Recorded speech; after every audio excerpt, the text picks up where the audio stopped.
Орой минь төргий сайхан амарч байна үзэгчдээ. Соёл эрдэнэ хөтөлбөр эхэлж байна. Өнөөдөр бид нэр дуурийн урлагийг онцолж байна. 1950 оны 12 дугаар сарын 30-нд Монгол улсад анх удаа хөгжмийн сонгодог театр байгуулагдаж байсан. Тэгвэл энэ нь тухайн цаг үедээ Азида хамгийн анхны театр хэмээн тооцогдож байсан юм а. Тэгвэл 1950 оноос хойш сонгодог урлаг тэр тусмаа дуурийн урлаг Монголд хэрхэн хөгжиж өнөөдрийг хүрсэн тухай соёл эрдэнэ хөтөлбөр танд хүргэх болно. Талан ирмхийг хүлэгийн тураар тамгасая.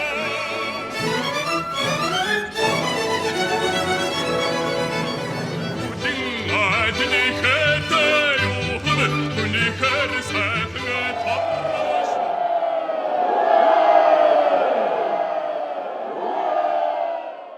Монголд сонгодог урлагийг түгээж байгаа Улсын дөрвижгийн Эрдмийн театрын уран сайхны удирдагч ерөнхий найруулагч Бат Тулга за мөн ерөнхий удирдаач Тэлмэн Очрыг урьсан байна. За та хоёртоо энэ үчийн мэндийг хүргэе. За баярлалаа. Та хоёртоо бас энэ үчийн мэндийг хүргэе.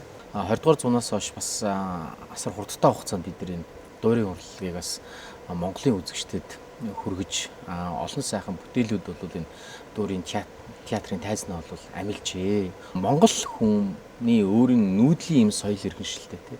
Тэгэхээр одоо орчин үед энэ дуурийн урлагийг ойлгох үзэгчид ирнэ хэр байна. Үзэгчид яриад эхлэхээр заавал боловсролын салбартаа заавал холбогдчиход байдаг. Манайд бол өнөөдөр яг боловсролын системд 9-10 дугаар ангид 7-8 9-10 дугаар ангид одоо тодорхой цагтай ингэж заагаад байдаг.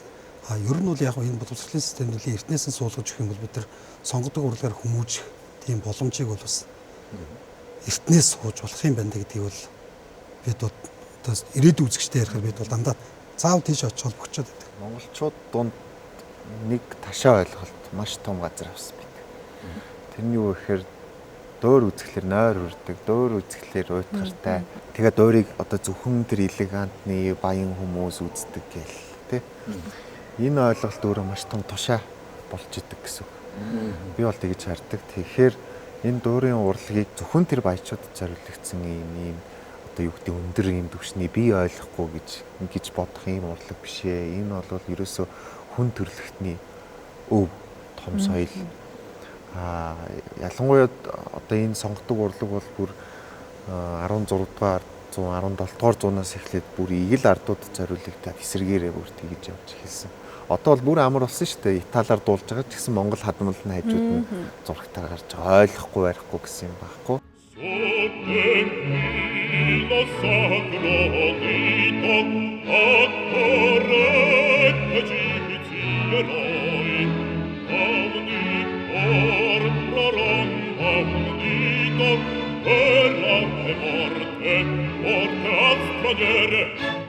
Хоёрдугаарт энэ сонгодог урлаг бол нөгөө яг арилжааны гэхээсээ илүү Монгол улсад бол арилжааны гэхээсээ илүү энэ илүү боловсролын тэгээд хүн байхын энэ тал руугаа илүү уялдаатай хөгжиж байгаа Монгол улсад бол яг гадны том дэлхийн том театрууд бол энэ бол мэдээж бас том арилжааны салбар байж болно. Гэхдээ ер нь дэлхийн нийтээр энэ бол илүү боловсролын талдаа ийм салбар гэдгийг ойлгоод тий одоо түрүүний манай ерөнхий найруулагчийн хэлж байгаачлан боловсролын систем заавал байх хэрэгтэй. Тэг ингэж вэж энэ маань зөв системтэй үзэгчд маань ч тэр уран бүтээлчд маань ч тэр ингэж зөв юм байна. Тэгэхээр магадгүй одоо дуурийн эрдмийн театрт ихэнх одоо жилийн одоо тоглолт гэх юм уу эсвэл жилийн орлого гэх юм уу балетын урлаг төлж байгаа гэж бодож байна. Яг тэгэхээр дуурийг хэн сонирхож байна вэ? Хэсэг бүлэг хүн байна уу? Аль эсвэл тогтмол үздэг үзэгчд тэр дуурийг хүснэ яг ингээд цаг хугацаанд хизээ тоглох бол энэ дүр дээр хэн дуулах бол гэд хүлээж байгаа үзэгчд байна уу? Энийг бид нэр яаж өөрчлөх вэ? Өнгөрсөн жилийн судалгаагаар бол ингээд 80-20 гэдэг нэлийн тийм харьцангуй тоогарсан. Балет нь 80%, дуур нь 20%. Нийт орлого бүрдүүлсэн нь судалгаан дээр тэгж гарч. Тэгэхээр яг энэ өөрөө бас нэг үе юм шиг байна, мөчлөл юм шиг байна. 90-ад оны дунд бол бас балет манд нэг тиймэрхүү эсэргээрээ байсан тал байдаг. Дуур нь 80%-тай, балет нь 20%-тай ч гэдэг. Одоо манай уран сайхны зөвлөлөгч байдаг. Тэрэндээ бид нар хурлаараа юу ярьдаг вэ гэхээр энийг ингээд нэг 50-50-тай баланстай байлгая. Баланстай. Ингийн тулд бид нар бүтээлээ шинжлэх хэрэгтэй. Манайх ч ерөөс 500-ны судалтай шүү дээ.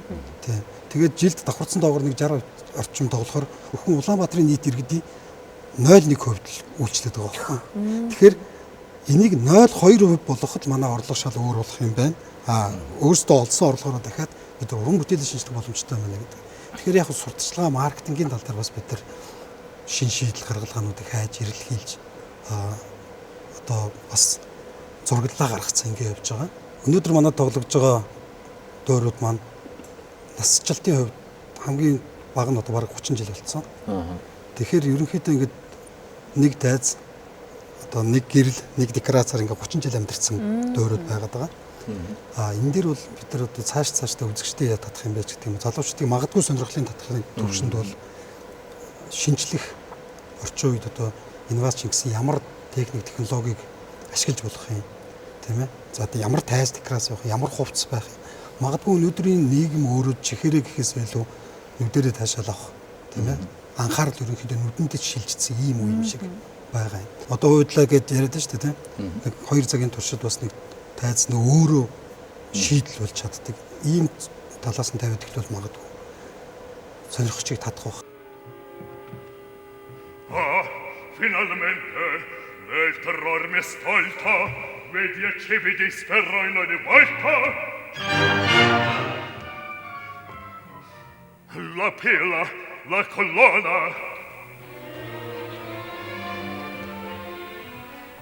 a piede della Madonna mi scrisse mia sorella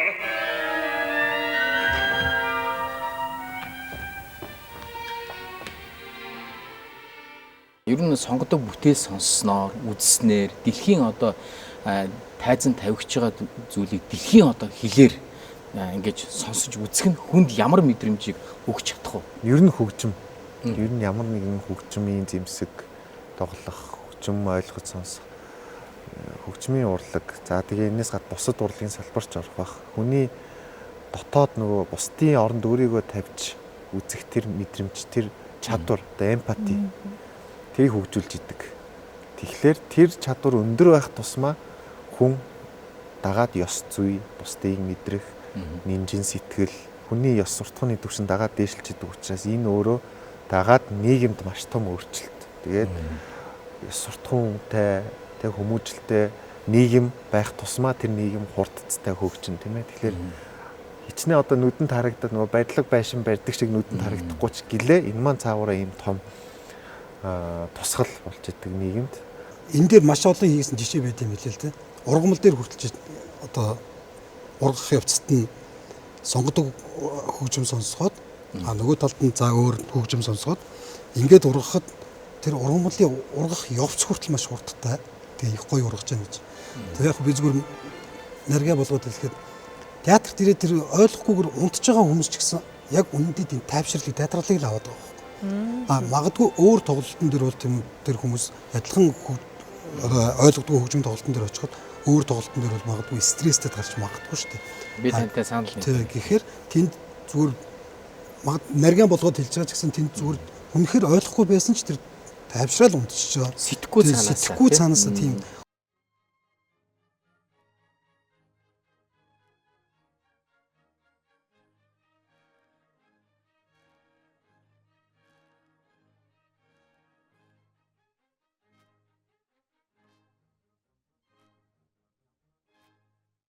Үзэгчд залуучж гин үү? Үзэгчд яг ерөнхийдөө нийгэм маань өөрөө залуучж байгаа учраас тэрийг бас сонирхож ирж байгаа. Тэр Улаанбаатар хотын нэг хөв гэж ярьж шүү дээ. Тэрэн дотор маань өөрөө залуучж байгаа учраас харьцангуй залуу үзэгчд бол ирж байгаа, сонирхож байгаа. Гэхдээ яг зүгээр хувь уран бүтээлж байгаа өөрөө би дурлаж ирээсэй гэж хүсдэг.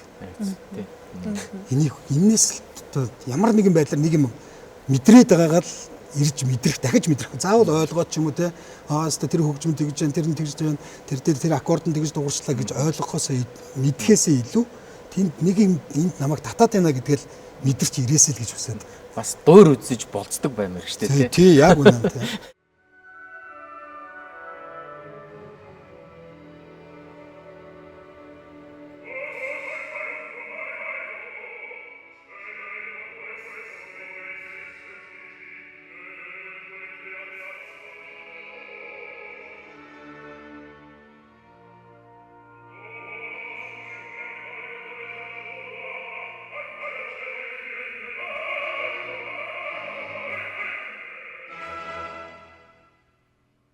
Дэлхийн сонгодог урлагийг оргил гэж тооцох юм бол монголчууд бид яг хаах нь юм шиг тань санагдаж байна. Яг хөрсөндөө суудсан бохгүй.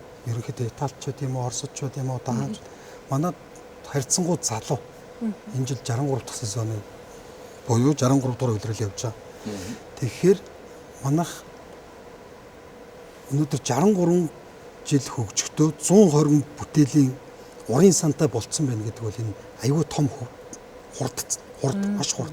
Энийг манай одоо алтан үе гэж яригддаг те. Энэ хүмүүс маш сайн суулгаж өгсөн учраас өнөөдөр бидэнд өвлөгдөд ирсэн байна. Энийг тэгээд цааш нь яах вэ гэдэг бас асуудал. Тэгэхээр бид нар одоо яах вэ магадгүй мандаж унаж тийм ээ ингээд одоо ийм цаг үеийг нийгмээс шалтгаалаач юм туулж ирсэн. Гэхэд бид нар одоо цаашаа яах вэ гэхээр хөдөлшгүй болгож үлдээмэр санагдаад байгаа.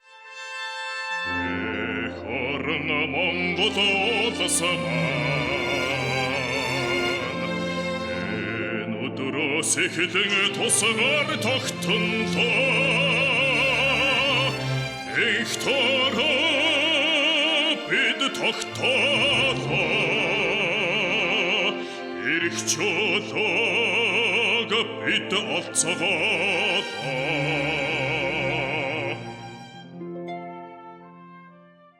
Театр гэдэг чинь барилга байгууламж одоо үзэмж гэхээс илүү яг хүн байдаг. Уран бүтээлчдэр л тогтно.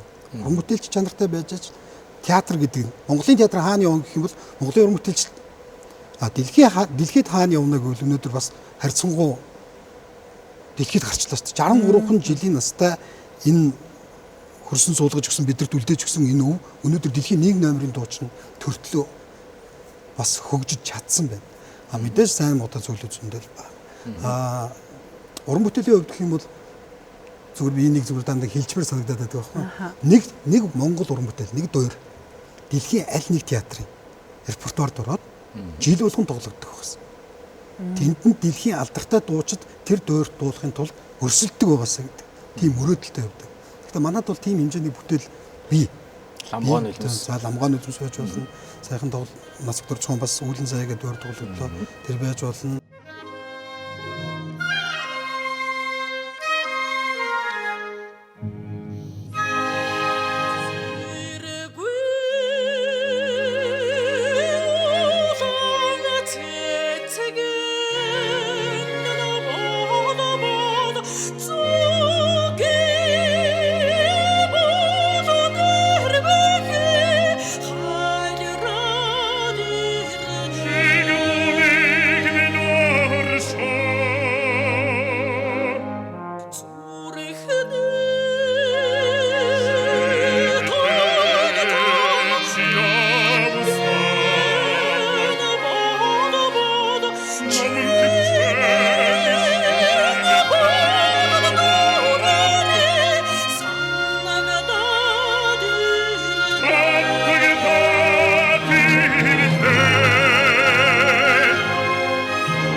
Чинь би хүртдэггүй юм харлаг юм ирхэн бурхад таалтгүй юм харлаг юм бурхан минь оршоо. Бид нар энийг өнгөлж дахиад ажиллах ёстой бол ажиллаж ямар хэмжээнд байж дэлхийд очих юм бэ гэдгийг бид нар бас одоо оркестрын дугуйлтын хувьд ч байд юм уу тийм ээ агуулгын хувьд ч байд юм уу эдрийг ингэж багцлж чад бид нар бас тийш хүч үзмээр байна. Одоо нэг дуучин бол одоо ингээд нэг хөгжимчин нэг балет чин гэдэг одоо манайхан бол ингээд гарч болоод байна шүү дээ. Одоо театр тэр чигтээ гармаар санагддаг байхгүй юу? Монголын театр ийм байна. Энэс яагаад жишээ авч болдгүй юм бэ? Бид нар дандаа олон улсад яриад байдаг шүү дээ. Тэн театр тийм байна, тэр театр тийм байна, тэр театр тийм болмоор байна. Гэтэл Монголын театр тийм хэмжээнд хүрчиж. Бид нар тэр нь бас их зүгээр юм биш үү? Тийм байж болдгүй мүү гэдэг тийм бас нэг санал асуулгатай яваасаа зүгээр мөрөөдөл шүү дээ.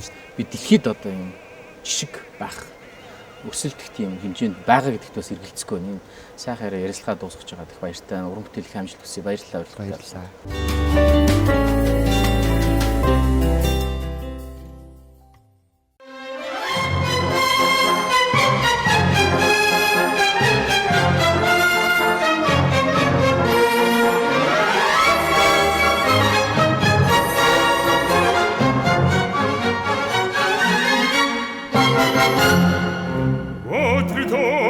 je vais bouillir rendre, signor, qu'avec les soldats.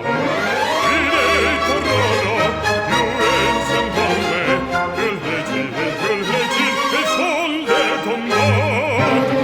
Plaisir, que plein séjour de paix, et tel le cirque blé de Otamas.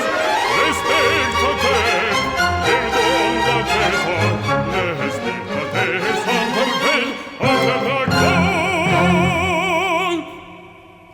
Apostrophe, plaisir ta page, et plus jusqu'à ce l'œil plus loin. Forcez la paix du courage, et la paix tout des chants du corps. Allons, en garde, allons,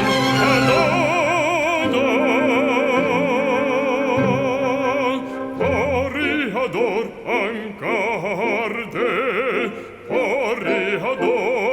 toreador.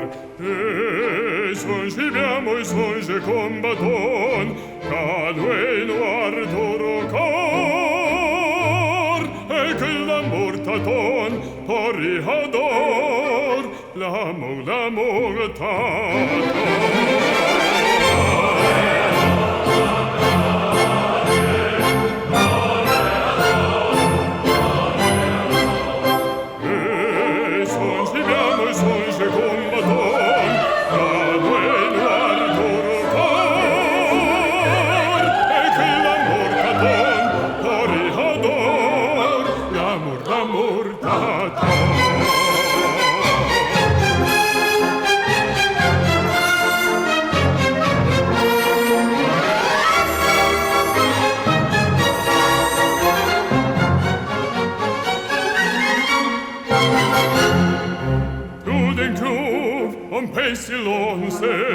On paie silence, à que se passe-t-il?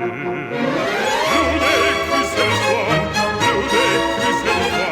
les tours s'élancent, bondissant, partit à rire. Et silence, une entrée frappé, un chauve drôle, à trinambicator. A brava toror, pour les décoller,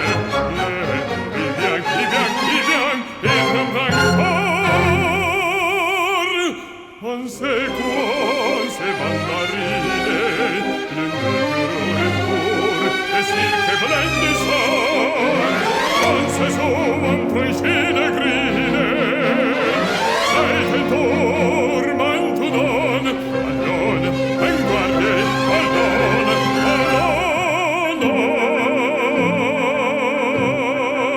Toreador, en garde, toreador, et songe combaton, calue noir d'oro cor, et que l'amour t'attend, toreador, l'amour t'attend.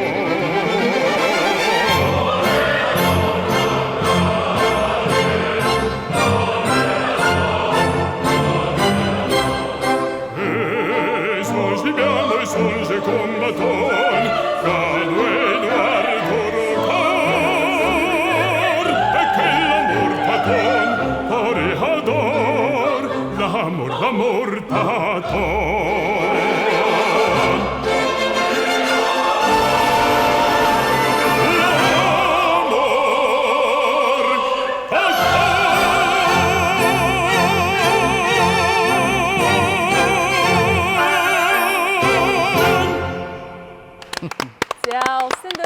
Театрын гоцлол дуучин Бөмбөх байлаа. Танд баярлалаа. Үдшийн минь. Дэлхийн сонгодог бүтээлийг Дөөр Үзэгдмийн театрын одоо сонгодог хүмүүсийн дуулснаар ингэ сонсохоор өөрөө ирэхгүй яг яаж суух вүлээ. Ингэ суух вүлээ гэж бодож чинь шүү дээ. Тэгэхээр энэ Монголын үзэгчид та бүхнийг хэр их тэсэн ядан хүлээж сонсдог вэ? Дөөр үзэх соёл бидэрт хэр их байна? Одоо би 92 оноос 97 он хүртэл соёл урлагийн их сургууль суралцж явах оюутан байх үедээ Дөөрийн театрт хагас амтны сайнгүй ерөөсөө нэг ч тоглолт алгасдаггүй. Тийм оюутан хөлтөлөө. Тэгэхэд бол 100 гаруй хүн баг тайзан дээр ажиллаж байхад үзэгчдэд 10 хүн байж их тэр үед бол Дуурийн театр тэр хэцүү 90-ад онд бол ерөөсө хаалгаа бариагүй. Өнөөдөр та нар харж байгаа баха Дуурийн театрт бол 10 хүний үзэгчтэй тийм тоглолт өнөөдөр бол байхгүй байгаа. Өнөөдөр Дуурийн театр маань ямар тач байсан тэр цагаас хойш үзэгчтэй хүмүүжүүлээд үзэгчтэй дурлуулад ингээд өөр ингэсэн үзэгчтэй болсон. Би үзэгчтэй ямар их санаглаж ямар их хүсэн үлээдгүй үзэгчд маань ч гэсэн тийм болов уу гэж би найдаж байна л да. Та тайзан дээр гарахтаа айдгүй эмих зүйл байдгүй юм. Мэдээж хэрэг айх эмээх зүйл байж л байна. Тэгэхдээ анх бол гарч яхад шүд өвдөж яхад хүртэл шүдний өвч мартагддаг байсан. Ерөөсө тайзан дээр гарахад толгой өвдөжсэн бол толгойн өвчин байхгүй, шүд өвдөжсэн бол шүдний өвчин байхгүй болол тэгэл ерөөсө бүх юм ингээд нягтраад нэг болчдөг байсан. Одоо бол яг хуу надаас өрхөн гарахгүй, надаас өн дуулахгүй. Би өөрөө л энэ дүрийг авч гарна. Би өөрөө л энэ төгсөн байх хэрэгтэй. Тий, яг өөрийнхөө байж болох хамгийн төгс хувилбарыг л би авч өгсөн. Тийм болохоор айц хэрэггүй юм байна гэдгийг бас тодорхой хэмжээний айцаа өөр дотроо дарж сурсан байна. Тайзан дээр гарахад бол яг л одоо нэг тийм жонглерч юм байдаг штэ. Тэр шиг л одоо нэг жонглоор алдчих юм бол нэг жүжиглэлтэй алдах юм уу, нэг хөгжмийнхаа темпийг самгардах юм. Энэ тохиолдолд тэнд алдаа эрсдэл гарч идэг учраас тэрийг даван туулахын тулд хов уран бүтээж бол өөрийгөө бол маш асар өндөр бэлтгэл сургуультанд бэлдсэн байх хэрэгтэй байдаг. Энд л зориулж одоо дуучин хүний одоо гол онцлог чанар одоо тэрэнд л байдаг баг. Сүүлийн үед бол манай театрын үзэгчид бол шүүлтүр бол маш өндөр болсон. Нэг өдөр одоо бас яган таарганд дуулахад тэр өдрийн алга ташил өөр. Үнэхээр сайхан одоо 100% одоо өөртөө ихтэй сайхан гараад дуулаад гарсан тохиолдолд тэр өдрийн алга ташилт бол шал өөр ч гэдэг юм уу. Тэгээд дандаа тэр сайхан алга ташилтыг мэдрэхийг л одоо уран бүтээлчид нэр хүсдэг те.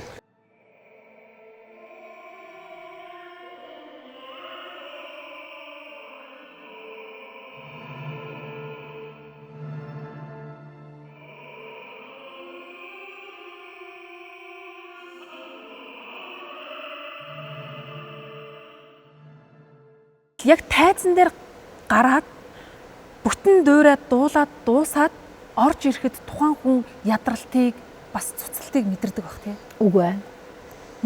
Ягаад гэвэл тайзан дээр дуулж явах үед чинь цуснд адреналин чих өндөр болчдөг. Тэгэхээр яг тайзан дээр хүмүүсүүд та нар анзаарсан бол ингээд алга ташчихлаар гарч ирээд ёслол айгу хөөр баяртай тийм үстэй. Одоо жишээлбэл сопрано миний үед бол дуур болгон бараг шахуу төгсгөлд үхэж дуусаад байл. Одоо жишээл чоосон хамгийн хөгцөөд нь. Тэр айр ингээд л явж явахд бол миний 3 цаг чоосон чи 3 цаг ерөөс ингээд тасралтгүй тайзан дээрээ дуулаад явж. Тэгэхэд ерөөсөө эцсийн том цэгийг тавьж өгөөд хамгийн сүүлд нэг нэмсгэлэл тий. Тэр гэрэл одоо чоосон дээр тусгал нэг нэмсгэлж өгөөл тэгэл ингээд унахад тэрний дараа бол ингээд босч үзэгчдийн алгадчихтай тэр бүх стресс чинь нерв чинь тайлгдчихэж байгаа. Тэгээ ёслолоо сайхан байлаа. За гэртээ орж ирлээ. Гэртээ орж ирлээ өөрөө өөртөө ярьлаа. Ололтуудаа алдаануудтайгаа хүн компьютер биш хүн алдчихл таараа. Алдсан тэр хэсгээ за энд ингэсэн шүү. За дараагийн удаа энийгээ сайн харах ёстой шүү. Би ягаад тэнд тэгч вэ? За тэнд тийм хүн үг алдчихад би дараагийнхаа юугаар оролтоороо зөв ороо засаад ингээд голдролт нь оруулаад ингээд явцдаг байж чиглэмүү те тэр чинь өөрөө өөртөө ажиллаж. За тэгэхэд л бол ерөөсөө яг л хамаг юм да. Цуснд байгаа адреналин чи хамаг юм чин гараад за тэгэл ёох гэл. Үнэхээр ядарч байна. Гэхдээ өнөөдөр гоё байсан. Эсвэл өнөөдөр би сэтгэл дундуур байна. Гэхдээ яг дараагийн удаад хүн болго өөрийн гэсэн эмоцтойгоо шүү дээ. Би бол за энэ удаад чи тэнд алдлаа, ийм буруу юм хийлээ. Тэрийг зөв болгочих боломж чамд бүрэн байсан гэж өөрөө өөртөө хурлаа хийж байгаа. За тэрний дараа бол за яах вэ гэд өөрийгөө бас өршөөх хэрэгтэй. Хүн өөртөө хайртай байх хэрэгтэй. Өөрийгөө өршөөх хэрэгтэй. Тэгээд тэрний дараа бол тэгэл тайвширна. Тэгэхэд л бол ядар. Ядрал бол за яг хөө тэгээд тэр шөндөө тэгээ гайгүй. За маргааш норноос босоход бол говоол хүнд байна та. Нэрээ одоо ингэ бодоод үзэхэд маргааш нь хүнд байдаг юм байна. Миний хувьд бол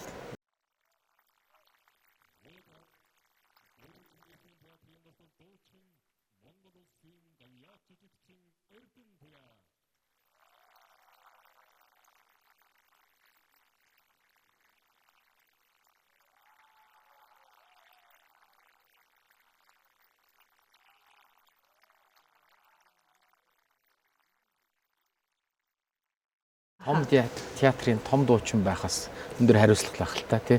Тэгэхээр өөрийгөө ялсан мэдрэмжийг хамгийн хизээ авсан та. Тухайн уран бүтээлч одоо нэг амьдралдаа зорьсон нэг сайхан одоо өөрийнхөө бүтээх юмсан гэсэн дүр байдаг. Одоо жүжигчин бол Чингис хааныг бүтээх юмсан гэсэн ч юм уу бодол зорилготой байдаг. Тэгээд баритон хоолойны одоо хамгийн сайхан дүр бол одоо Верди Ирголете дүр гэж сайхан дүр байдаг. Тэрийг би одоо 2 жилийн өмнө театрынхаа тайз нөгөө өөрөө анх амьлуулд уусан. Тэр үед л одоо би одоо үнэхээр одоо бас нэг дуучин болох гэж байгаа юм байна да гэсэн юм сайхан мэдрэмж авч ирсэн үеийг одоо бас тассан санаж байна. Дэлхийн сонгодог урлагт Монгол эрэгтэй дуучны хоол бол бас ингээд нэлээд өндөр авчлаа шүү дээ. Тэгэхээр баг ингээд монголчуудын тухай магадгүй бидний энэ уур амьсгалтай холбоотой байх тий. Яг уу мэдээж хэрэг хүний хоолоо өнгө тембр ерөнхийдөө яг уул нутгаас хамааралтай байдаг. Европт хоолоо ямар байх вэ? Аз твийн хоолоо ямар байх вэ? Монгол одоо эрт ирсэн амьсгалтай Монголын хоолоо ямар хаа гэдэг чинь бас ондоо судалгаа хүндрэлтний судлаад байна л да. Монгол дуучид маань ерөөсөө яг ахуйтайгаа бас холбоотой. Идж байгаа хүнс бүтээгдэхүүнтэйгээ холбоотой, байгаль дэлхийтэйгээ холбоотой.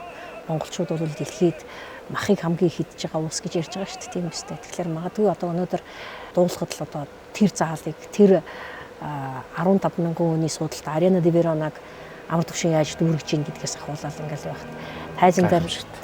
Тайзан дээр хааны дүрд бүтээгээд гараад ирэхэд нь одоо шүүмжлэгчд бичиж байгаа шүү дээ. Хаанхын ямар хаан гараад ирвэ? Итали хааны дүрд гараад ирж байгаа мөртлөө Чингис хаан тэр чигээр нүүгээд гараад ирж байгаа юм шиг гэж одоо амар төвшингийн тухай бичижлээ л да.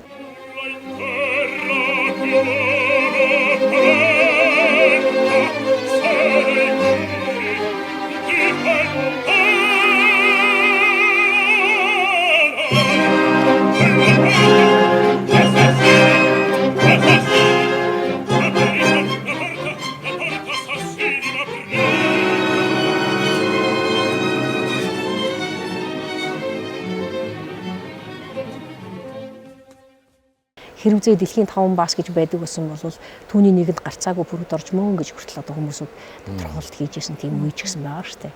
Тэгэхээр өнөөгийн цагийн одоо энэ дэлхий рүү гарч байгаа энэ дуучдын хувьд бол Гамбат баритон маань анхны хараацай байлаа. Гадагшаа гарч дуулж явж байсан. Баритон хоолой бол их элбэг хоолой. Эрэгтэй хүний 50% нь баритон хоолой байдаг болвол Монгол баритонууд ягаад ингэж өрмөц байгаа юм бэ гэвэл Вердин баритон гэж гайхамшигтай. Бусад хоолойдын хажууд бол хамаагүй биетэй. Энэ тэнд ерөөсөө жигд дугуйлалтай. Ямар ч өнгө цөмөрхийг зөвшөөрдөггүй тийм Вердин хоолой гэж байдаг. Тэгвэл тэр Вердин хоолойнууд нь өнөөдрийн манай баритонууд бүгд өөрөөр Вердин хоолойнуудтай.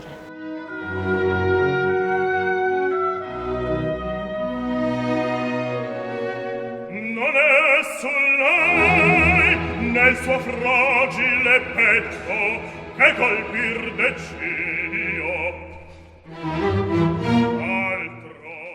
Та бүхэн ингээд дэлхийн сонгодог бүтээлийг дэлхийн хэлээр дуулж байна. Тэгэхээр дэлхийн хэл бол тэр сонгодог бүтээлүүд тэр хэл аялга гэдэг бол аюу асар их чухал баг тий. Би зүгээр сонин сэтгүүл за цахим уцаас ингээд үзэж байхдаа амар төвшнийг бол Итали бас нэг аялахаар ингэж дуулж ийн гэж хардаг бас тий сонсдог. Яг тэр хэлийг яг өөр юм шиг эзэмшсэн, мэрэгшсэн байна гэдэг бол чухал үстэй. Тий. Яг л төрөлх орных нь хийсгэл хэл сурхал хамгийн гол чухал уран бүтээлчний онцлог л да. Тэгээ манай амар төвшинг бол Италиуд нь баг одоо амар төвшингээс бид өөрсдөө суралцахаар болжээ гэж хэлж байсан. Би тэгээд тэрэнд найзаар их бахархаж явдаг. Бид нар ч авиагаар ажиллаж байгаа учраас ерөнхийдөө бол хэл их гайгүй. Бусад хүмүүсүүдээс бол тот шиг дуурайж хийдэг хүмүүсүүд болохоор гайгүй. Тэр дундаа байглаас бүр ингээд чихэн үнсцэн, бурхан ингээд чихэн үнсээ тавьсан хүмүүсүүд байна. Тэр бол амар төвшин анх баяр энэ төр бол ерөөсөө байглаасаа Сонсголын өндөр мэдрэмж. Сонсголоос гадна үйлдвэрлэх чадвар гэж одоо хэлний дээр одоо болчихсон байна шүү дээ. Тэр үйлдвэрлэх буцаагаад сонсчлоо. Үлээгээд авчлаа. Тэр яг үйлдвэрлэж гаргалаа. Тэрэн дээр бол ерөөсөн амар төвшин анх хоёр энтертэй бол ярих юм байхгүй.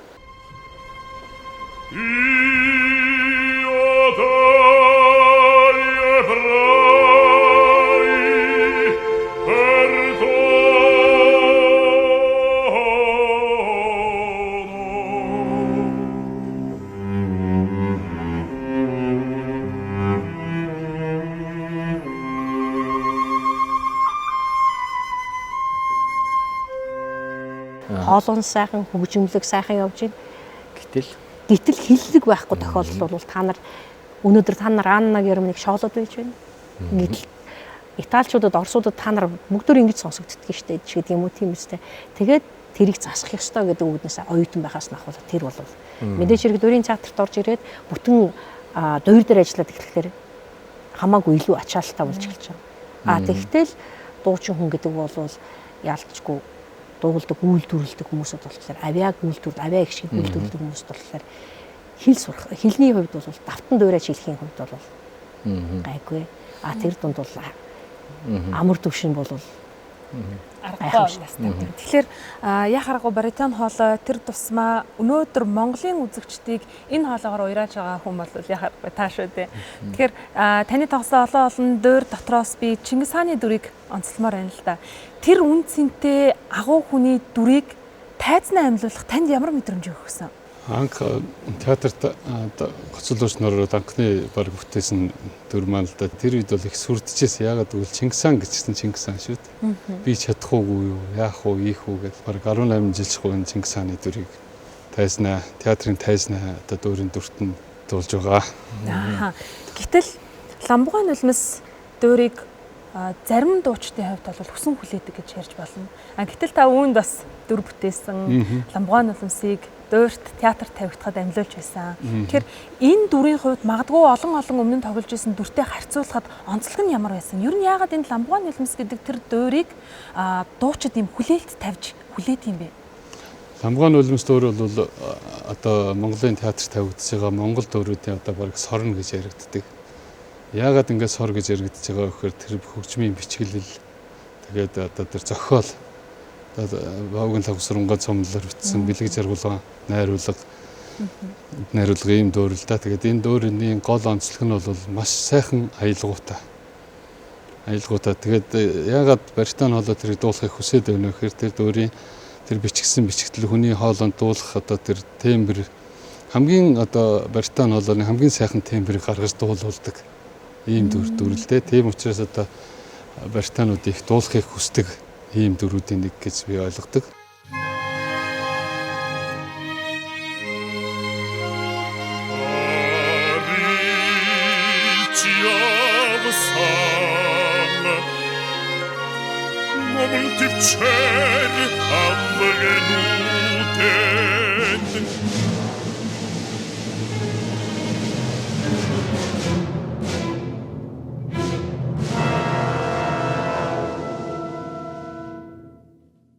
Ламбугаан нулимс дуурь бол ерөөсөө дэлхийн стандартаар үзэх юм бол дэлхийн стандартад хамгийн ойрхон байгаа манай Монголын тийм сайхан дуурь байхгүй юу? Бомбо ярьлаа шүү дээ аялгүй гэж. Тэгвэл тэр аялгүй зөвхөн айр дээр нь байхгүй те. Одоо жишээлбэл Сэрэл хамын айрч гэдэг юм уу? Хамын айрч гэдэг юм уу? Нүвэт хоршилтэй ирж байна тийм үстэй. Тэр зүүд зэрэглээ тэр одоо шөнийн тэр айдас байгаа тэр хэсэг хөгжим эхнээсээ дуустал бол үнэхээр гайхах шүү дээ. Энэ сонгодог бүтээлийг сонсдог үзэгчид нэмэгдэхийн хэрээр нийгэм цаг өөрчлөгдөхийн хэрээрс хүний оюун сэтгхүү давхар хөгжиж байна. Хүн дэлхийн сонгодыг сонсохоос чинь шал өөр үстэй тийм. Хүний одоо бодол сэтгэхэн хүртэл өөр болж эхэлнэ. Хүмүүжилт хүртэл нөлөөлнө. Энэ дэлтэр та яг одоо энэ дотор нь буцалж байгаа хүн гэдэг юу гэж бодож байна? Ерөнхийдөө би ингэж боддог л доо. Анх Ватиканы том сүм рүү ороход дээш хараад ёо би чинь шоргоолж юм биш үү гэж бодогддог байхгүй. Яг тэрнтэй адилхан сонгодог урлаг. Зөвхөн дуурийн урлаг гэхгүй те. Хөгжмийн урлаг, спорт одоо юу гэдэг вэ гэхээр хүмүүжлэг гэдэг. Дэлхийн алдартай Миланы Ла Скалын театр залуу үзэгчтэй хүмүүжүүлж байгаа. Зураг гаргаж л байна л да. Тэр яасан гэдгсэн чинь хөл дөрөө тогтож байгаа ядж байгаа дөнгөж дэмтгэж байгаа ингээд хүүхдүүдэд Турандот дуурийг тайлбарлаж Баатархуудын хувцснуудыг өмсүүлээл те. Тэгэл тэрийг дуулуулаад, аялуулаад ингээд том хоолгоор дуулахгүй. Зүгээр л ямар ч хөгжимгүйгээр зүгээр Google-ийн театрын залуучууд орж ирсэн юм шиг зүгээр.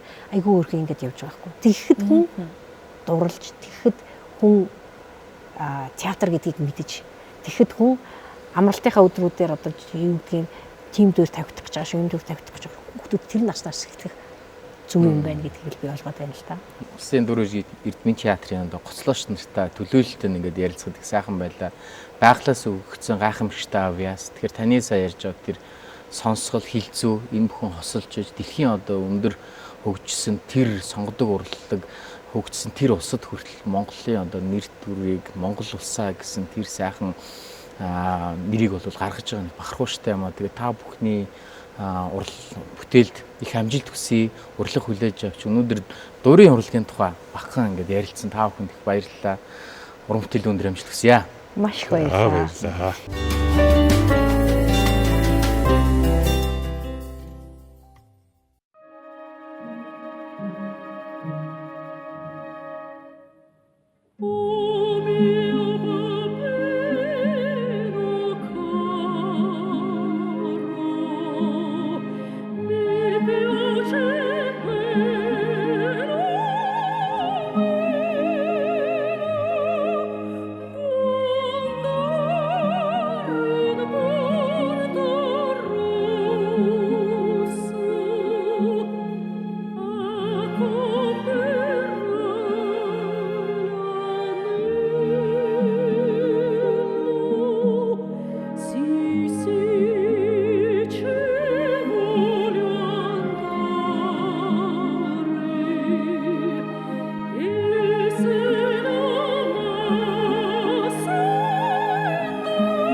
Энэ өдөр бид соёл эрдэнэ хөтөлбөрөөр дамжуулаад сонгодог урлаг тэр тусмаа дөөрийн урлагийн яруу тансаг байдлыг танд мэдрүүлэхийг зорьж байгаа билээ. Тэр ч утгаараа бид дөөрийн урлагт томоохон орон зай эзэлдэг найрал дуучдын тухай ярилцахаар бид Улсын Дөөрийн Бичгийн Эрдмийн театрын ерөнхий хормейстер Дашбин болоод найрал дуучин хулан нарыг өрсөн байна. Өчигшийн минь.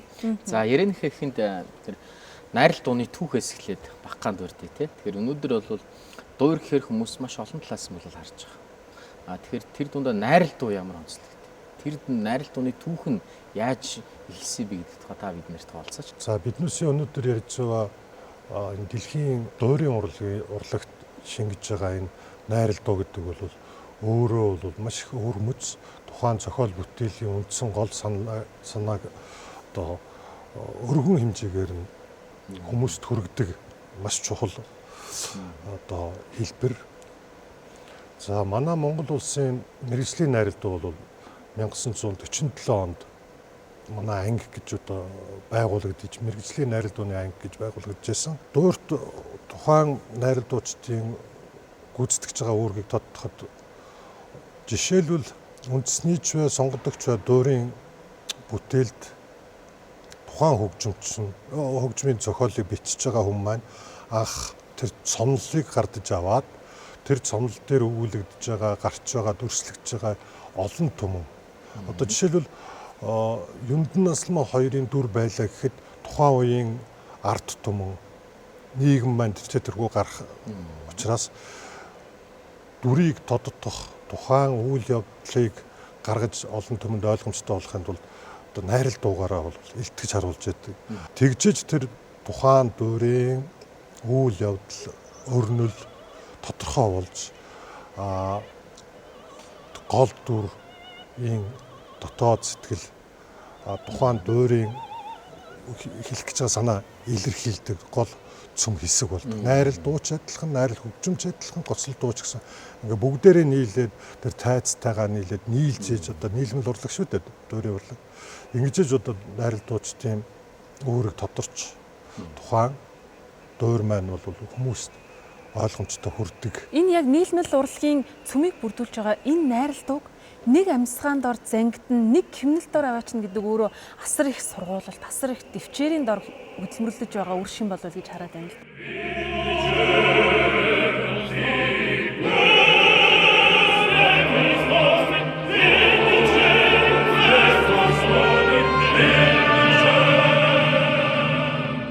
Нэгдсэн гарт орж зангидахын тулд хувийн сахилга бод. Хамт олноо, хүнддэх, хамтаар ажиллах гэдэг их олон талын одоо шинж чанарыг агуулж ээж тухайн бүтээлийг бүтээн. Ингэхдээ хоолойн бэлтгэлжилт, өөрийн биеийн байдал, эрүүл мэнд, бүх зүйл, сэтгэл санаа, оюун ухаан бүгд нийлж ээж тухайн нэг бүтээлийг гаргахын тулд өдөрт одоо хэдэн цагийн бэлтгэл сургалт байх вэ? Бүгдийг яг хувийн сургуулаа, чин хэсэгчилсэн сургуульд нийлсэн бүтээлийн сургуульд гэдэг их олон дамжлага явагдаж одоо тайзан дээр амилагдаж гардаг. Шинж, хуучин, уран бүтээлчд өөрсдөө яг тэр нөхцөлтөө хүмүүжигдээд явцдаг байхгүй. Тэгэхээр энэ одоо бусад уран бүтээлчд бол нэгээрээ дуулна, хоёроороо хөгжимтөнч гэдэг шиг бид нар бол яг нийлж хамтаараа хийдэг учраас хүмүүжлэлтэй болцдог. Тийм хүмүүжлийн өндөр ач холбогдолтой хамтлаг гэж үзэх хэрэгтэй. Дуур үзэж яхад ер нь бол ингээд найрал дуу ингээд гараад ирэхэд дуулахад биш тэр зэрэгтэл бол ингээд айхтар ингээд хүлээж авдаг шүү дээ. Тэр бүр ингээд хамгийн оргил хэсэг нь магадгүй ингээд тэр үзэгчдийг татах. За эсвэл тэр тоглолтын дуурийн гол одоо цөм бол тэнд. Тэр та бол энэ тэр дотор одоо хамт ажиллаж хамт уран бүтээлээ ингээд хамт олонтойгоо хийж байна. Тэр мэдрэмжийг та яаж авдаг? Тэр одоо сая миний хэлж байгаа зүйл дээр та хэрэг санал нэгтэй.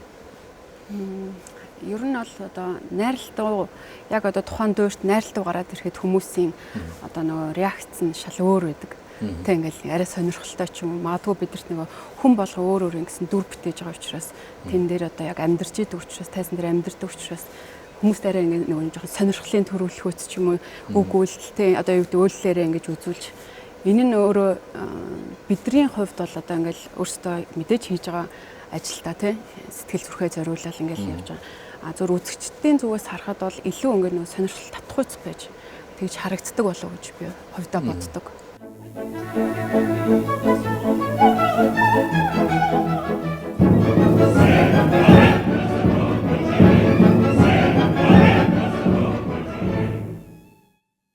Бидний онцлогч ерөөсөө яг тэр ихгүй те бүхий л одоо мэдрэмж одоо удирдаачтай харьцсан оркестрийн хөгжмийг сонсон тэгээ багш нартайгаа ажилласан тэрийгээ бас үргэлж боддог те тэгээд дээрэс найруулагчтай юу хэлсэн блэ тэрэн дээр яах вэ унах хөлөө босох хөлөө гэл ингээл бүх юм ингэж зэрэг бодож идэг маш олон талын ур чадварыг нэг дор үзүүлдэг те маш их мэдрэмж шаардсан нарийн мэрэгжил юм болоо гэж би бол хувьдаа боддог мэрэгчлээ. Тэгээд одоо найрал дуучин гэдэг мэрэгжил байна. Жүжигчин гэдэг мэрэгжил байна тийм ээ. Тэгэхээр бид нар бол дуучин жүжигчин гэсэн хосолмол мэрэгжилтэй байхгүй. Зүгээр гараад микрофон дээр дуулдаг шиг ингээд ломхон зогсож дуулахгүй. Тухайн дүрийг бүтээж инээн, уйлан, баясан драмын жүжигчдтэй адилхан яг тийм дүрслэл үзүүлнэ. Давхар биеийн хэлэмж хэрэгтэй. Одоо бүх талаараа жүжиглэлтэй хийн. Сая хулангийн хэл дээр мөн яг тэрийг өндөр мэрэгжлийн өндөр түвшинд дуулаж илэрхийлнэ гэхэлэр хослол мэрэгжил, дуучин, жүжигчин гэсэн. Энэ яг нийлмэл урлагийг Монголд амьдруулж байгаа, амьсгалуулж байгаа, усаагаар мэт дутагдж байгаа энэ сонгодог урлагийг театрт амьлуулж байгаа уран бүтээлчд бол мэдээж хэрэг та бүхнийг нэрлэж байна. Тэгвэл энэ тайзан дээр амьлуулж байгаа энэ найрал дуучид ер нь ямар үнэлгээтэй юм дэлхийн зах зээл дээр Монголын гоцлол дуучид бол бааз баритон хоолой гэдэл дэлхийд нэртэй алдартай болж эхэлж байна. Гэтэл энэ нөгөө маасыг бүрдүүлж байгаа цөм утгыг нь оршоож байгаа энэ найрал дуучдын хувьд хувьд ер нь дэлхийд үнэлэгдэх нь ямар вэ? За анх 1930-40-од оны үед бол манай Монголын найрал дууны одоо төлөөллүүд дэлхийн залуучууд оюутны наадамд гэл Унгар, Берлин, одоо Будапешт, Берлин ч гэдэг юм уу, Праг ч гэдэг юм олон улсын наадамд оролцож ирсэн. Социализмын үед ч гэсэн одоо олон орноор бол айлчлал тоглолтууд хийдэг гэсэн. Сүүлийн үеийнхнээс дурдах юм бол бид нэр хөрш одоо Оросын Албаны улсад, Хятад улсад олон дахин одоо тоглогдоод тэндээ бол үзэгчдийн үнэлгээг бол маш өндөр үнэлэлт авч ирсэн. 2016-17 онд гэхэд 2 удаа манай найрал дуучдыг бүрэлдэхүүн найрын одоо уураад тентхийн Солонгос улсын одоо Өмнөд Солонгосын хөгжимчд уран бүтээлчтэй дуучдтай хамтарч 2 удаа өргөдөж тоглосон. Бас энэ чинь тентхийн уран бүтээлчд үнэлж юм гэсэн. 2005-7 онуудад бас Францад биднес бас концертны хэлбэрийн уран бүтээлүүдээр бас орж тоглож байсан. Энэ бол одоо манай Монгол улсын найрал дууны хамтлаг, найрал дууны уран бүтээлчд бол хаач одоо гологдохгүйгээр үнэлэгддэг л гэж одоо тэрийг илтгэх жишээ юм л гэж ойлгож байна.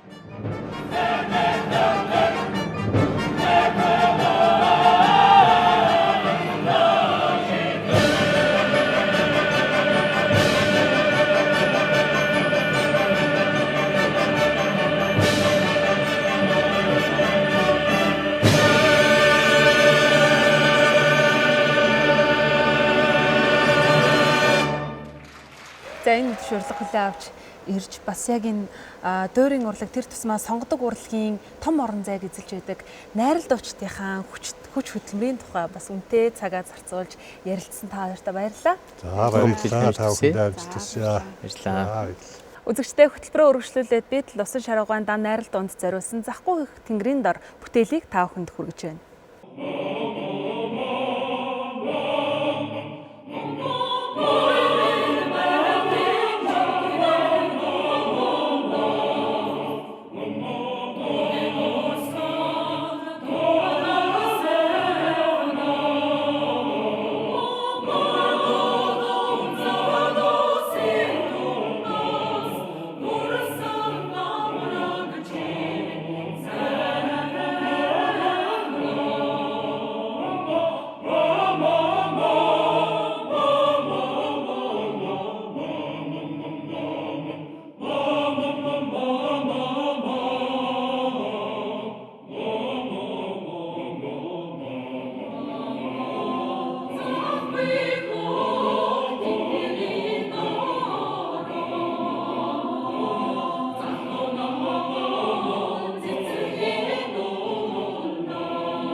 Өнөөдөр Монголд ямар төвшөнд хөгжиж байгаа, цаашлаад бид ямар зүйл дээр анхаарах тухай ярилцахаар Соёл урлагийн сургуулийн хөгжмийн сургуулийн хөгжмийн онлын тэнхимийн эрхлэгч, хөгжим судлаач, ариунаа болон хөгжмийн зохиолч Алтан Гэрэл нар иржээ. Энэ орой мэндийг хүргэе. За баярлалаа. За Дуурайж Эрдмийн театрын хөгжмийн урын сан өнөөдөр ямар байгаа вэ? Шинжлэгдэж байгаа юу? Эсвэл зогссон байгаа юу? Тэгэхээр энэ их чухал асуудал. Ер нь бол Улсын Дуурайж Эрдмийн театр бол манай сонгодог урлагийн номер 1 театр. Тэгэхээр энэ театрын гол хийх ёстой үйл ажиллагаа бол Монголын хөгжмийн зохиолчдын дөөр балетыг олон нийтэд түгээх, сурталчлах, ард түмэндээ хүргэх. Тэрний хажуугаар бас дэлхийн сонгодог дөөр балетыг бас хүргэх. Энэ одоо энэ урын сангийн шинжлэх энэ асуудал бол яг үнэндээ сүүлийн 30-аад жил бол ер нь бол үндсэндээ орхигдсон гэж хэлж болохоор тэгэхээр Монгол улсад бол энэ улсын дөөр үзгийн эрдмийн театр гэдэг утгаараа бол гарцаагүй улсаас л энэ төсөв санхүү шинэ бүтээлийн дэмжлэг явахаас замгүй гэдэг. Төрийн бодлогоор улсаас санхүүжээд энэ хамгийн сүүлд хизээ дөөр тавьсан бэ гэдгийг л бодож үзье л та. Тэгэхэд бол 2006 онд жишээлбэл Шарав багшийн Чингис хаан дөөрийг одоо тухайн үед одоо их Монгол улсын 800 жилийн ой тохиогоод тэрнийг урьдчил энэ том ойгоор бид нар их эзэн Чингис хааныхаа тухай дөөртэй байх хэрэгтэй байна. Монгол хүмүүс их эзэн Чингис хаанаараа бахархаал яриад байдаг тэгвэл энийг хөгжмийн бүтээл тэр дундаа дөөрээр бид нар ингэж харуулах хэрэгтэй. Ингэж энэ бодлогоор тэгээд энэ 2-3 жил энэ бүтээлийг захиалж хугацаанаас нь одоо өмнө захиалж бичүүлж ийж тэгээ 2006 онд бол Шарав багшийн Чингис хаан дөөр бол одоо нээлттэй хийж олонд хүрж исэн тий. Тэгэхээр тэр цагаас хойш ингээ 20 жил. Тэрнээс хойш 20 жил улс бодлогоор ямар дөөр, ямар балетыг санхүүжүүлж хийвэ. Ариун огшин дээр ямар саналтай вэ?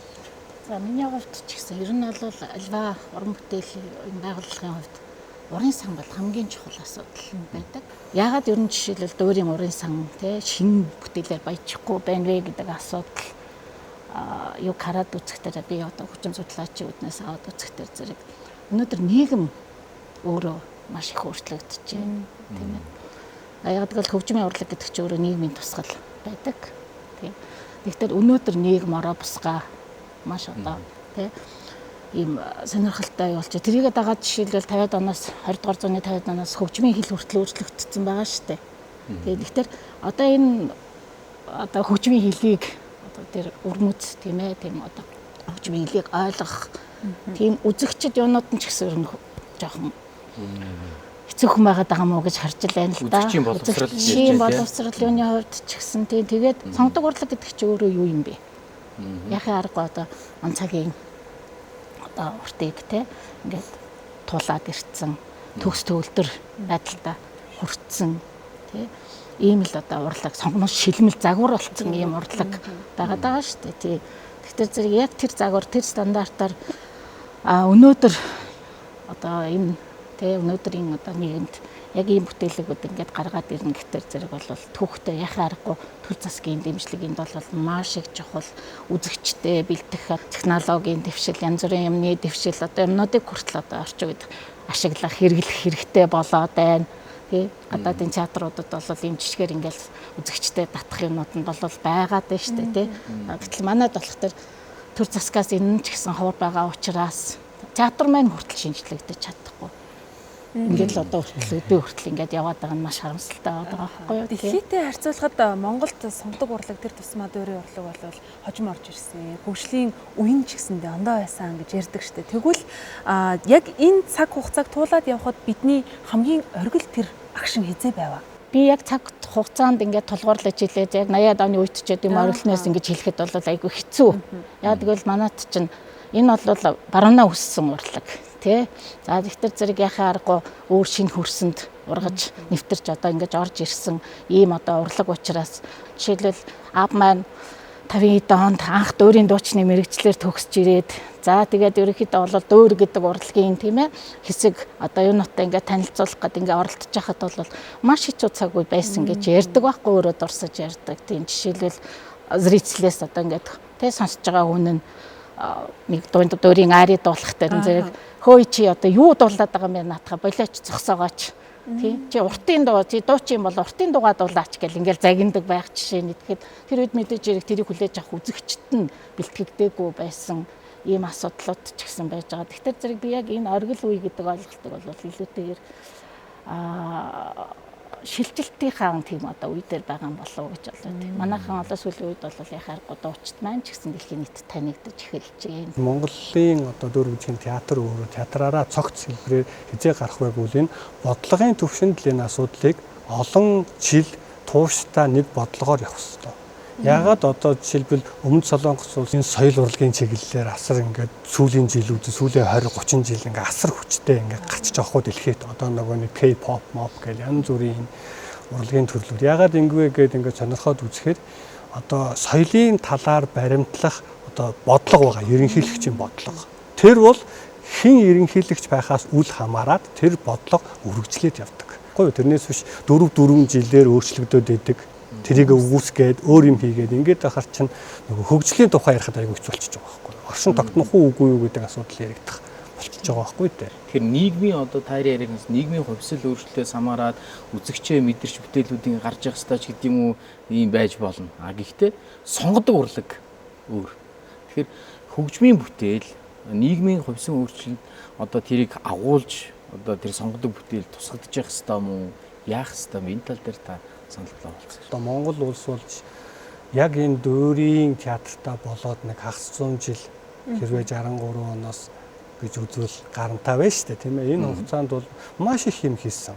Одоо өнгөрсөн одоо социализмын нийгэмд бол маш их юм хийсэн. Энэ бол яаж юм хамгийн чухал юм төрийн бодлого тууштай явж исэн учраас энэ олон сайхан дуучдыг бэлтгэлээ, хөгжимчдийг бэлтгэлээ, бүжигчдийг бэлтгэлээ. Театр байгуулна гэдэг чинь ганцхан байшин бариад л болчихж байгаа асуудал биш шүү дээ. Тэрэн дотор байгаа хүний нөөцийн асар том асуудлыг бүгдийг шийдэж чадсан.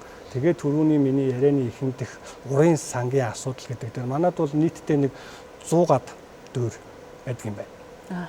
Энэ бүтээлүүдийг социализмын жилүүдэд хөгжмийн зохиолчдоор бичүүлсэн. Өнөөдөр бол дуурийн театр жилд нэг одоо манайх хагасаа бүтэнсэн тоглолтыг явуулдаг шүү дээ. Тэгэхээр ер нь нэг 2 дөөр сард бол нэг 2 дөөр 2 балет л тоглож байгаа байхгүй дээ. Тэгэхээр энүүгээр ингээд багцаалдаад аваад үзэх юм бол нэг жил бол нэг 18 орчим дөөр балетыг үзэгч олондоо хүргэж байгаа. Тэгэхээр би ярианыхаа эхэнд Монгол улсын дөөр бүжгийн театр шүү дээ гэж Монгол улсын гэдгийг тодтогдоод байгаа нь юу вэ гэхээр урын сангийнх нь бодлогыг харахаар өнөөдөр яг манай дөөр тоглогдож байгаа ердөө гарын 5% тоолж болохоор л Монгол дөөрүүдийг тоглож байгаа. 33 Ламбгоо нулимс, Чингис хаан дөөр, тэгээд одоо Үүлэн заяа, тэгээд Бөмбөрийн гүнж. За сэргээж тавьсангууд одоо Хөхөө намжил дөөрийг сэргээж нэг хэсэг тавьсан ингээд болчихж байгаа. 18-аас тэгээд ингээд хувлаад бодох юм бол үнэндээ бол нэг 30% хүрэхгүй Монголынхаа хөгжим зохиолчдын бүтээлийг тоглож байгаа байхгүй. Тэгсэн мөртлөө Монгол улсын дөөр бүжгийн театр байгаад байдаг. Тэгээд дийлэнх бүтээлүүд нь ямар бүтээлүүд тоглогдоод байна. Верди, Пуччини, Чайковский гэж одоо юм байдгийг. Бусад одоо хиний Даницетич байдаг юм уу? Янз бүрийн гадаадын хөгжмийн зохиолчдын бүтээл. Тэгэхээр энэ ер нь Монгол улсын дуурийн театр юм уу? Аль нэг улсын одоо филиал дуурийн театр тэгэл тэдний л урын сангийн бодлогыг бид нэр хэрэгжүүлээд ингээд юм үхээр урын сан нь өөрөө үнэхээр шинжлэгдэх шаардлага гарчихсан байгаа учраас энэ нь өөрөө яг бодит амьдрал дээр ингэж гарч ирдэг байгаа байхгүй. Тэгээд би түрүү урын сангийн асуудлыг чухалчилж яриад байгаа нь ийм учиртай. Бидний одоо уртаалт болсон дуурийн одоо театрын бас бүтээлүүд за тэгээд бүтээлийн хийж байгаа уран бүтээлчдийн ингээд санал бодлоо ингээд ярьлаа л да. Тэгээ ихэнх нь бол бид бол өөрчлөгдөх хэрэгтэй байна гэдэг зүйл дээр л нэгдэж байна. Гэхдээ бас энд нэг зүйл байна. Үзэгчтэй бэлдэх. За магадгүй хуучны цагт хөдөө орон нутгаар ингээд урлагийн барьгаад гараад сонгодог урлаг гэж ийм байдгийн байна. Дуур гэдэг чинь энэ шүү гэд үзүүлж ирсэн баг. Та түрүү ярианд ойлгохгүй. За ямарсан ч үзүүлэх хэрэгтэй, мэдрүүлэх хэрэгтэй. Энэ зүйл хэр орхигдсон бэ? Энэ байх шаардлагатай юу? Байхаар орох хамгийн чухал зүйл. Социализмын үед болол яхаа аргагүй хэдэн сараар бүр хөдөө орон нутгаар явж тоололт хийж дуурийн за зөвхөн дуурийн уран бүтээл биш л дээ тэр мэдээж концерт янз бүрийн юмнуудыг л хийдэг байсан. Гэхдээ тэр одоо хүрээндээ бас дуур гэж юу байдгийг, дуурийн ари гэж юу байдгийг тийм ээ тэр болгоныг танилцуулахын тоглолтуудыг бол хийж явдаг байсан. Би сандгийн ямар ч зүйлээс хэдэн сараар уйлал үлддэг бүр бодлогоор одоо үзэгч сонсогчдоо ингэж бэлддэг байсан түүх би баа хүмүүсийг одоо үйлдвэрийн ажилчдыг ч гэдэг юм уу цэргүүдийг бүр авцарч үзүүлдэг тийм ээ. Тийм юу ч гэсэн байдаг байсан. Тий. За гэтэл өнөөдөр бол тийм дуурийн цаад үзэж байгаа үзэгчд нь ингээ харахад бол цөөхөө хүмүүс орж ирээд тий. Яагаад энэ чухамхүү яг ингээд үзэгчд нь тэр бүтээлүүдийг сонирхгүй байгаа юм бэ? Тий. Яагаад энэ одоо үзэгчд ийм цөөхөн байна вэ? Гэт ингээд бодох төр зэрэг за мэдээж хэрэг хүүхдүүдийг багаас нь үзэгчтэй бэлт нартай бэлтгэх ёстой, боловсруулах ёстой. Хөгжмийн урлаг гэдэг чинь өөрөө зөвхөн нэг юм ерөнхий боловсролын хөтөлбөрт байдаг нэг хавсраг хөтөл одоо юу маягаар ингээд нэг заримдаа эцэг эхчүүд хүртэл тэгэж ойлгодог тал бол байгаад байдаг л. Гэтэл хөгжмийн хичээл гэдэг чинь өөр хүнийг хөгжүүлж яадаг. Ерөөсөө хөгжмийн урлаг гэдэг чинь өөрөө те хүний тархийг, сэтгэлийг, ухамсарыг хөгжүүлж яадаг хамгийн чухал одоо урлагийн төрөл байгаад байгаа юм л да. Зах зээл нь байгаа ч гэсэн бид нар хүүхдийнхээ хөгжим боловсролтой багаас нь анхаарах хэрэгтэй болж байна. Тэг хүүхдээ багаас нь хөгжим сонсож сургахын тулд тий ойлгодог тий хэлээр нь ойлгодог одоо бүтээлийг нь төөрөж өгч сонсохгүй болвол тий хүүхэд юу сонсож өсөж байгаагаараа мэдээж эрг ертөнцийг таниа мэдчихэж байгаа шүү дээ. Одоо нэг хүүхдүүд ягаад жишээ нь Korean pop ч гэдэг юм уу тиймэрхүү тий эсвэл hip hop эсвэл одоо өөр тийм юмнуудыг яагаад гэвэл тэд нэр тийм л юмнуудыг сонсож өсөж байгаа учраас тийм л зүйл таашаагаад байна шүү дээ тийм. Тууштай зөв бодлого бүх хүний нөөцийнхээ асуудал дээр ч тэр хөгжмийн зохиолчдын асуудал дээр ч тэр сонсогчдыг бэлдэх асуудал дээр тэр боловсролын асуудал дээр тэр бүгд ингэж явж ийж сая системтэйгээр 10 жилийн дараа төрөвчийнх нь үр дүн харагдана. 20 жилийн дараа төрөвчийнх нь үр дүн харагдана. 30 жилийн дараа бид нар одоо театр магадгүй 7 хоног 7 өдөр тоглоход 4 үзэгчтэй болно.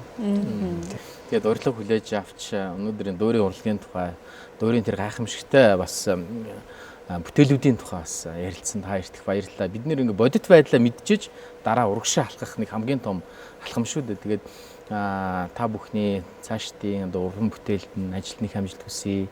Баярлалаа. Баярлалаа.